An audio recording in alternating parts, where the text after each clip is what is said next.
Je pense que le plus grand challenge de la jeune femme à notre ère, c'est surtout de s'affirmer. Comment reconnaître son identité dans ce sens-là? Je peux me définir selon l'éducation que mes parents m'ont donnée, ou encore selon ma culture d'africaine ou de bantou, ou encore selon ce que Dieu me dit que je suis. Si on peut citer quelques techniques que tu utilises, par exemple, pour t'imposer, ce serait lesquelles? La fermeté, l'estime de soi. J'ai pas envie de dire l'autorité parce que c'est très mal vu de dire que tu es une femme autoritaire, même si je sais que je vais rentrer pleurer.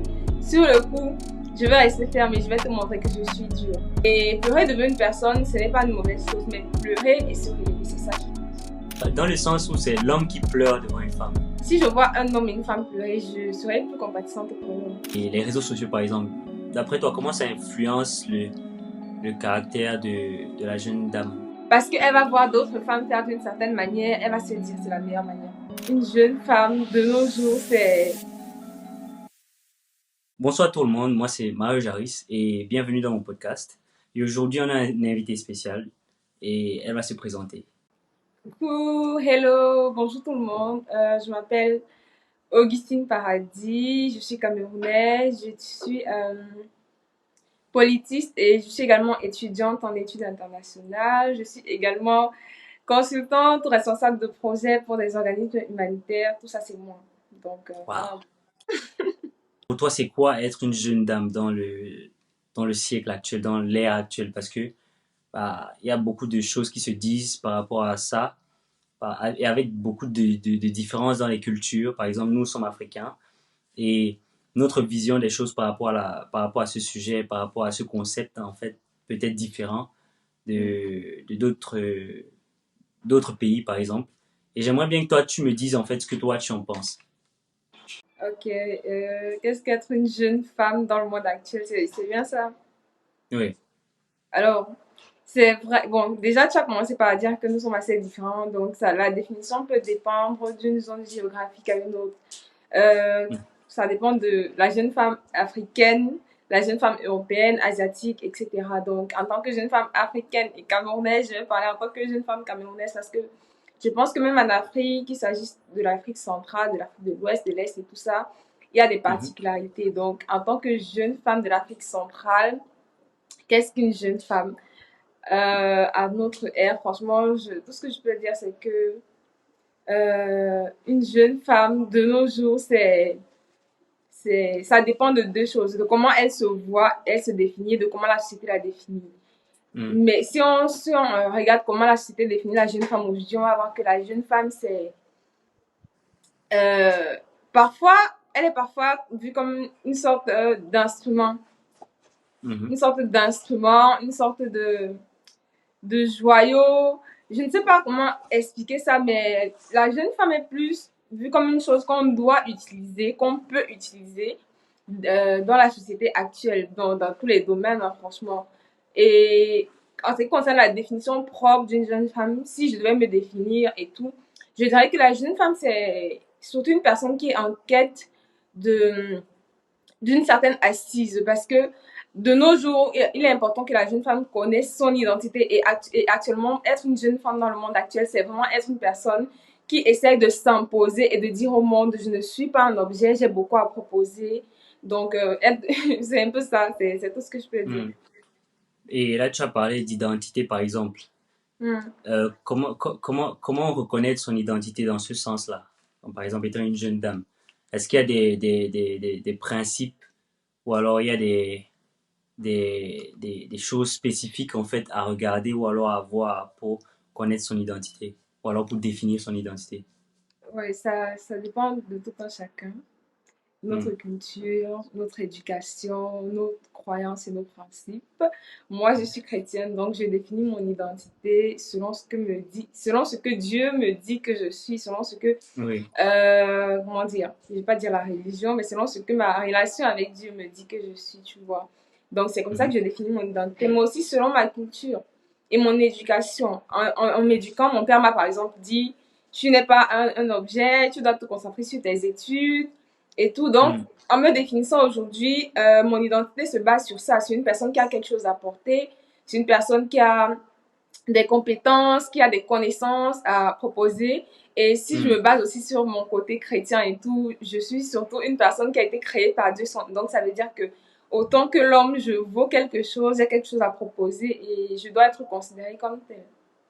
J'ai remarqué en tout cas pour moi que beaucoup de femmes aujourd'hui, surtout les jeunes femmes, sont portées par les choses qu'elles voient autour d'elles, donc par la société, on va dire en général. Donc elles sont beaucoup plus envieuses et puis elles ont cette image de la vie en question qui est telle que la télé en fait ou alors les réseaux nous le montrent. Donc ce Mm. qui m'amène à la prochaine question qui est au niveau du challenge de la jeune femme. Donc les challenges qu'une jeune femme ou alors une jeune femme euh, rencontre au quotidien en fait. Qu'est-ce que toi tu penses de cela? Mm. Je pense que le plus grand challenge de la jeune femme à notre ère, c'est surtout de s'affirmer, Mhm, c'est de s'imposer, de montrer au monde, de montrer à son mhm, environnement que je suis une jeune femme, c'est vrai, je suis une femme, c'est vrai.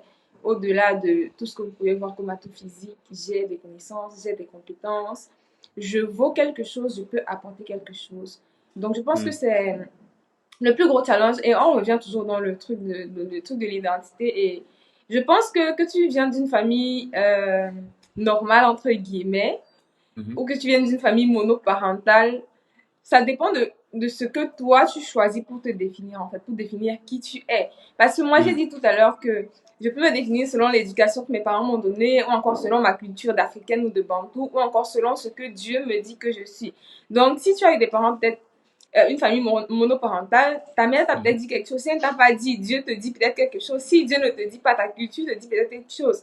Mais mhm, le problème qu'on a aujourd'hui, c'est que les jeunes, je ne vais pas mettre tout le monde dans le coup, mais la majorité ne s'intéresse pas à la culture, ne s'intéresse pas à Dieu aussi, entre guillemets. Et il y a ce problème d'identité-là, donc elles n'ont pas une réelle assise, elles ne savent pas sur quoi se baser pour dire j'ai une identité. Et c'est vraiment le plus gros challenge, c'est asseoir son identité, savoir qui on est en tant que jeune femme et montrer au monde de quoi on est capable.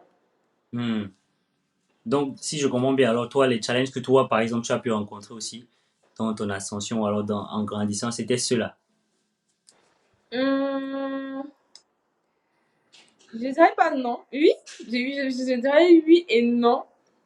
Oui, parce que en tant que femme, Mhm, c'est un peu à manquer. Hein. Il y a toujours des gens qui ont envie de te dire que tu es une femme. De toute façon, toi, tu es allé en mariage.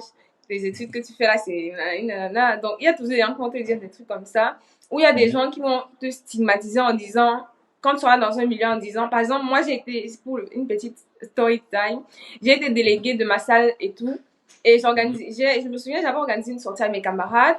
C'est moi qui mhm, organisais le truc, tu vois, c'est moi le délégué. Et j'avais loué un truc de transport, un car et tout. Et lorsqu'on devait se rendre au lieu, je m'assois devant avec le chauffeur. Mon camarade me dit, tu es une femme, va t'asseoir derrière. Je lui dis, mais je suis ton délégué. C'est moi qui organise. C'est vrai que je suis une femme, mais tu vois qu'il y a toujours ce truc-là. On se dit, même si tu as les mêmes compétences que nous, même si tu es notre camarade, tu demeures une femme. Donc, tu es mhm. secondaire.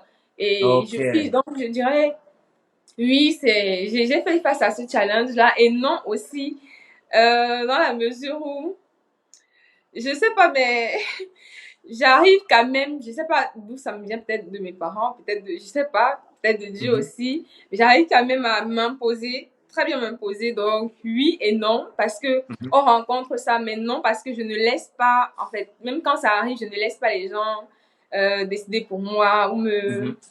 catégoriser, donc voilà. Donc, si on peut citer quelques techniques que tu utilises, par exemple, pour t'imposer, ce serait lesquelles? La fermeté, Mhm, ouais, la fermeté, être assez ferme, mhm, et j'ai pas envie de dire l'autorité parce que c'est très mal vu de dire que tu es une femme autoritaire. J'ai pas envie de dire ça, mais je dirais la fermeté et l'estime de soi. mhm, Oui, l'estime de soi. Déjà, tu sais qui tu es, tu sais de quoi tu es capable et tu es ferme dessus. Quoi qu'on dise, tu restes ferme. Même si c'est qu'on on va te dire un truc, ça va te blesser et que tu vas rentrer pleurer ouais. à la maison. Sur le coup, tu dois d'abord t'affirmer, être ferme et rester sur ta position. Comme je suis restée sur ma position, ils m'ont dit, non, tu es la femme, tu dois aller derrière. Je leur ai dit, je suis désolée, je vais rester devant. Même les messieurs qui étaient en train de remplir le bus me disent non, tu es la femme et tout. J'ai dit non, vous allez rester derrière, je vais rester devant. Donc, c'est vraiment la fermeté de Ouais. s'asseoir, de rester sur à quoi on croit. Donc, voilà un peu. Et si on parle si on parle sur l'estime de soi, est-ce qu'il y a une manière de travailler l'estime de soi ou alors c'est naturel? Donc, je dirais d'abord que je l'ai développé parce que de base, ça ne peut pas se voir, mais je suis une personne assez fragile. Mhm, Et c'est la vie. Je mhm, dirais que c'est la vie, hein, les conditions dans lesquelles j'ai grandi, les situations auxquelles j'ai dû faire face qui m'ont appris à m'imposer. Donc, comme je disais tout à l'heure, mhm, même si je sais que je vais rentrer pleurer, sur le coup, je vais rester ferme et je vais te montrer que je suis dure. Et avec le temps, voilà, mhm. j'ai développé ça comme ça. Ce n'est pas ça tout le temps, mais en tout cas, c'est l'instant présent. Quand tu es en face d'une personne, je lui montre que je suis ferme et tout le temps. Voilà. Donc tu ne montres pas la fragilité ou la vulnérabilité en toi, tu montres Non, plutôt non. la force. Et après, lorsque tu es dans ton espace, dans ton intimité, là tu pourras être plus toi, on va dire. Oui, si tu veux pleurer, tu pleures. Si tu ne veux pas pleurer, si tu ne pleures pas, mais ne pleure pas. Ça peut arriver que tu pleures devant une personne. Mhm. Ça arrive, tu vois. Mais faire l'effort, surtout quand tu es devant la gente masculine et que tu fais face à certaines situations, fais l'effort de rester ferme sur, voilà, sur Mhm. ce que tu dis, ce que tu proposes. Est-ce que ça témoigne de la faiblesse, par exemple, si tu es vulnérable devant la jeune masculine en question? Est-ce que c'est une Non. faiblesse d'après toi ou alors ça peut être pris à ton désavantage, genre on peut utiliser ça contre toi ou... Je dirais pas que c'est une faiblesse parce que Mhm. en tant qu'Africaine et Mhm. chrétienne, je suis Oui. consciente du fait que l'homme, c'est l'homme et la femme, c'est la femme. Voilà. C'est pas parce que j'ai dit que je vais être ferme que non, je suis consciente du fait que l'homme, c'est l'homme, la femme, c'est la femme. Mhm. Mhm. Donc, s'il m'arrive de pleurer devant un homme, c'est normal, je suis une femme. Je suis émotive, c'est tout à fait normal. Mais ce n'est pas parce que je vais pleurer devant toi que tu vas penser que tu vas me prendre n'importe comment, tu vois. Ouais, je Je vais vois. pleurer, c'est vrai, parce que ça fait partie de moi, de la femme. Elle a des émotions, elle est émotive, tout ça. Et c'est aussi ce qui fait la force de la femme, en fait, tu vois. Mhm. Et pleurer devant une personne, ce n'est pas une mauvaise chose, mais pleurer et se relever, c'est ça qui compte. Et dans le sens où c'est l'homme qui pleure devant une femme, qu'est-ce que toi tu penses de ça? Sérieusement, je ne sais pas quoi dire, je ne sais pas. C'est parce que les gens aussi m'ont dit, beaucoup de personnes m'ont dit, un homme ne doit pas pleurer. Un homme, ça ne pleure pas. Un homme ne montre pas ses difficultés. Ou alors, un homme ne peut pas, voilà, montrer ses faiblesses devant les gens ou alors devant une femme. Bon, un homme qui pleure devant une... Ça dépend de la situation, hein. Mais c'est naturel. Pleurer, c'est naturel. Ça arrive. Quand ça sort, c'est que c'est sorti. Donc, c'est naturel. C'est vrai que ce n'est pas bien vu, mais moi, je dis souvent que j'ai plus tendance à avoir, comment dire, si je vois un homme et une femme pleurer, je serais plus compatissante pour l'homme. Hmm. Parce que les hommes, ils gardent beaucoup. Ouais, Ils gardent beaucoup, ils encaissent beaucoup. Donc, si tu vois un homme pleurer, il faut savoir que c'est, c'est, c'est c'est, fort, c'est dur. c'est dur, c'est fort. Donc, Ouais. c'est un truc naturel, ça peut arriver. Et ça ne fait pas, c'est pas parce qu'un homme a pleuré devant toi que ça fait de lui un homme moindre ou un homme faible. Ça reste un homme. Donc, Hmm. Parlant de la société et tout, la société, bon, quand je dis société, mais la culture occidentale, par exemple, ou libérale, et les réseaux sociaux, par exemple, d'après toi, comment ça influence le caractère de la jeune dame, par exemple, ou alors sur ses choix, ou alors sur sa vision de la vie? hum, comment ça influence? Je ne saurais pas le dire parce que je suis une seule femme, je ne suis pas beaucoup de femmes. Ok, comment ça m'influence? Mhm. Comment ça m'influence? Je dirais positivement. Mhm. Parce que je ne sais pas, je dirais positivement parce que je fais le tri. Parce que je ne sais pas comment dire ça. Je ne peux pas dire que ça m'influence négativement parce que j'essaie de faire le tri autant que je peux. Donc, j'essaie de m'inspirer de personnes qui ont quelque chose de positif à m'apporter et tout.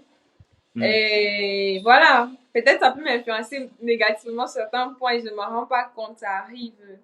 Hmm. Mais dans l'ensemble, ça m'influence positivement. Suivant les personnes que je suis, suivant les programmes que je suis et tout. Donc, je pense que ça dépend aussi, hein, ça dépend, l'influence dépend aussi de ce que tu choisis d'écouter, de regarder et tout. Donc, voilà. Et en ce qui concerne les autres jeunes femmes, ah, chacun a ses priorités dans la vie. Donc, Oui. je ne peux pas dire que ça influence l'autre négativement selon mon point de vue, alors que pour elle, c'est peut-être un plus, tu vois. Mhm. Mais s'il y a une chose que je peux dire, c'est que la jeune femme actuellement, on revient toujours dans ce point d'identité. Mhm.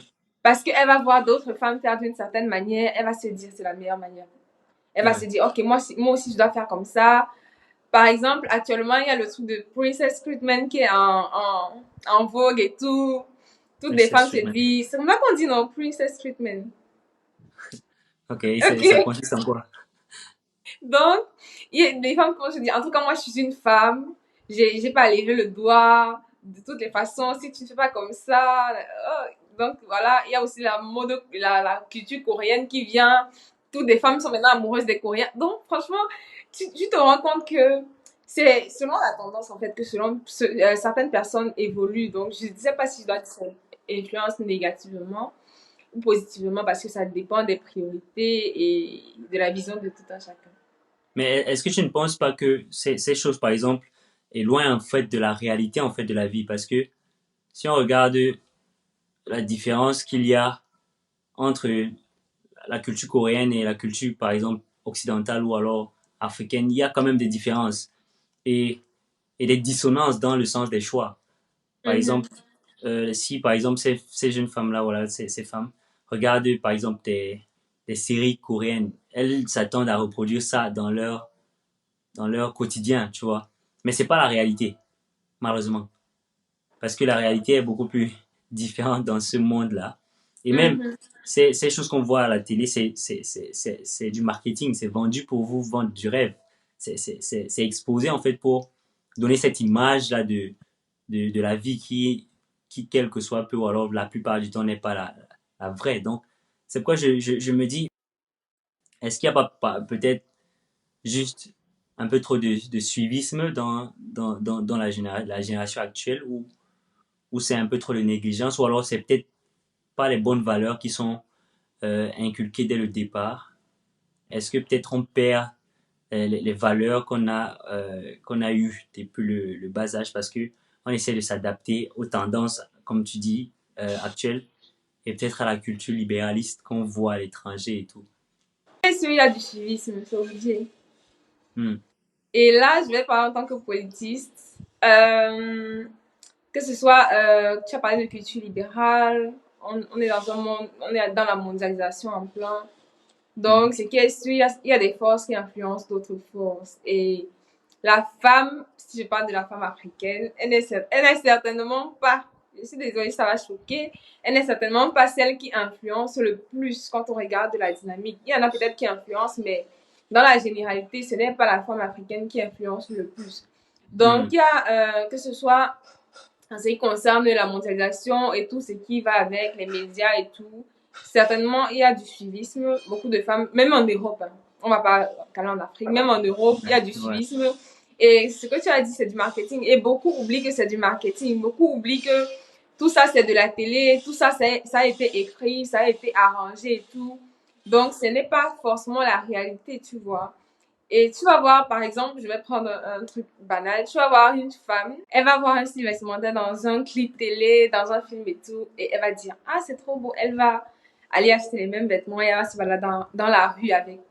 Alors que l'actrice ou la chanteuse, elle a porté ça juste pour le clip, tu vois. Et Ouais. comme tu disais, elle confond la réalité au virtuel et à tout ce qu'elle peut voir. Donc, il y a du suivisme, c'est obligé. Ça ne manque pas. De par ta vision et ta perspective, par exemple, et ton savoir aussi. Euh, comment penses-tu que la jeune femme, la jeune dame doit être pour pouvoir naviguer en fait dans la vie au quotidien, dans la vie actuelle et tout? Moi, la jeune femme doit être. Waouh. Franchement, je sais pas. elle doit être stable d'abord. Hmm. Elle doit Stable, avoir une c'est-à-dire base. émotionnellement et Stable, financièrement. non, quand je dis stable, c'est elle doit avoir une base. Hmm. Elle ne doit pas être une jeune femme qui navigue entre tendance, Ah, d'accord. qui n'a pas de réelle assise, qui n'a pas de Voilà, une principe, fondation, qui n'a quoi. pas de... Voilà.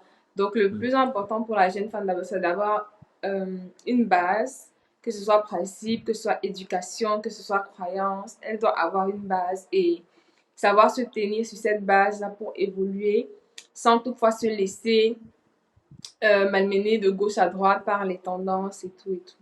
Donc, Et est-ce que tu as un message particulier à donner aux, aux jeunes femmes, par exemple, dehors dans le monde ou dans ton entourage, pour les aider peut-être à mieux approcher en fait ce sujet-là? Parce que je me dis que peut-être avec un peu plus d'orientation, ces jeunes femmes en question pourraient avoir les outils nécessaires pour voilà, affronter la vie d'une autre manière et ne hmm. pas tomber dans les pièges voilà, que la société nous tend à tous. Est-ce qu'il y a donc un message particulier que tu aimerais voilà, partager ou alors donner à ces jeunes femmes-là? Je vais redire ce que je viens de dire. Ayez une base. Ayez une base. Si vous voulez, je sais pas. Moi, je vous dirais, croyez en Dieu. Soyez fidèle à votre éducation. Soyez fidèle à votre culture. Bon, quand je dis culture aussi, c'est pas tout de la culture qu'on va souvent prendre. En tout cas, ayez une base et soyez fidèle à votre base. Ne soyez pas une jeune femme sans orientation, sans assise, sans principe. Ayez des principes et évaluer ces principes-là. Il ne faut pas juste avoir des principes pour avoir des principes. Quand vous avez des principes, évaluez ces principes-là et soyez ferme aussi. Soyez ferme, même si les gens vous disent que non, tu as trop de principes, tu as non. Le plus important, c'est d'avoir des principes et de savoir être fidèle à ce principe-là. C'est ça qui fait de vous une femme de valeur. C'est ça qui Hmm. fait que les autres pourront vous respecter. Et aussi, ce que je peux vous dire, c'est votre valeur ne se trouve pas dans les yeux d'un homme. Si en tant que jeune femme, vous ne savez pas qui vous êtes, ce que vous avez à proposer, ce que vous êtes capable d'apporter, croyez-moi, même l'homme ne vous respectera pas.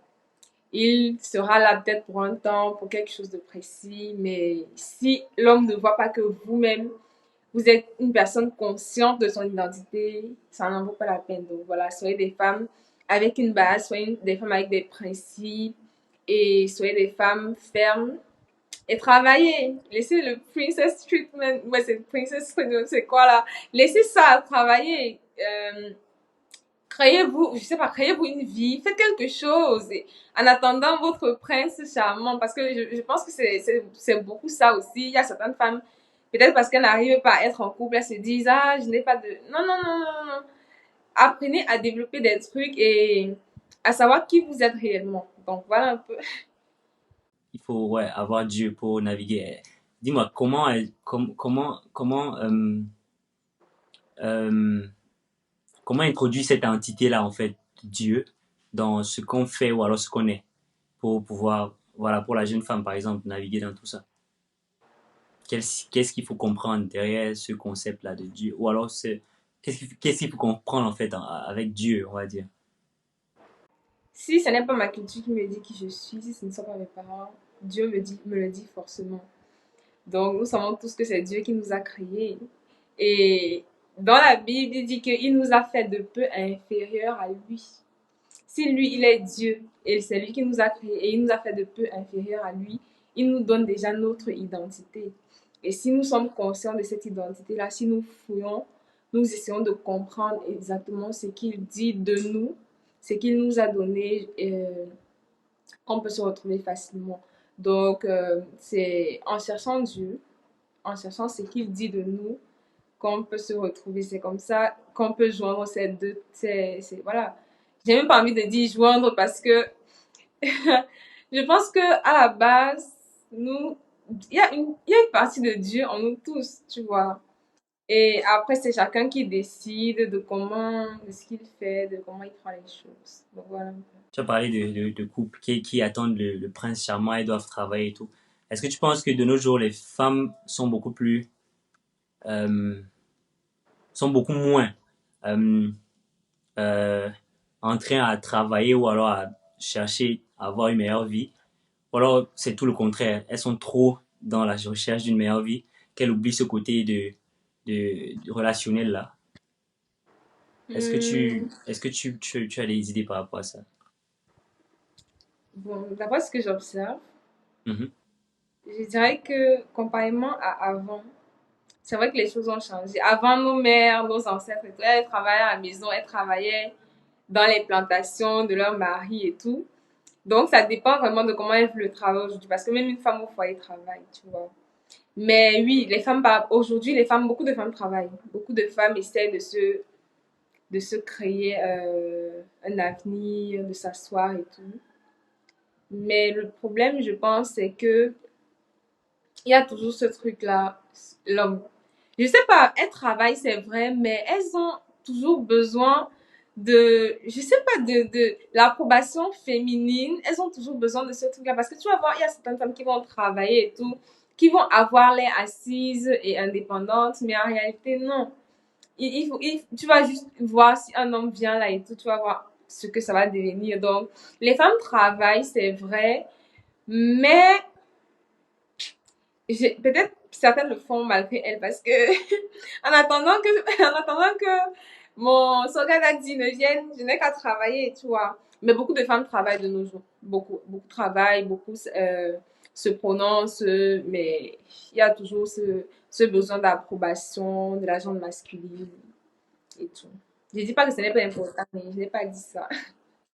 Merci encore, c'est très intéressant ce que tu as dit et j'espère que bah, ceci sera assez important ou alors aura beaucoup de valeur pour d'autres personnes aussi et qui pourront voilà, s'inspirer et puis apprendre de belles choses grâce à ça. Et puis voilà quoi, merci encore pour cette conversation, merci pour cette interview, pour ton temps bien sûr. Et j'espère que tu continueras encore à inspirer d'autres personnes et à te développer bien sûr dans ton domaine. Et tu continueras bien sûr partager avec d'autres personnes aussi et à les aider à avancer dans tout ce qu'ils entreprennent. Merci de me donner l'opportunité aussi de pouvoir m'exprimer, partager voilà mon avis et tout, et en espérant que ça aide plus d'une personne Bien aussi. évidemment. Toi Bien aussi, évidemment. keep going dans ce que tu fais. Tu fais un bon travail, Merci. donc merci. Merci beaucoup. Merci beaucoup.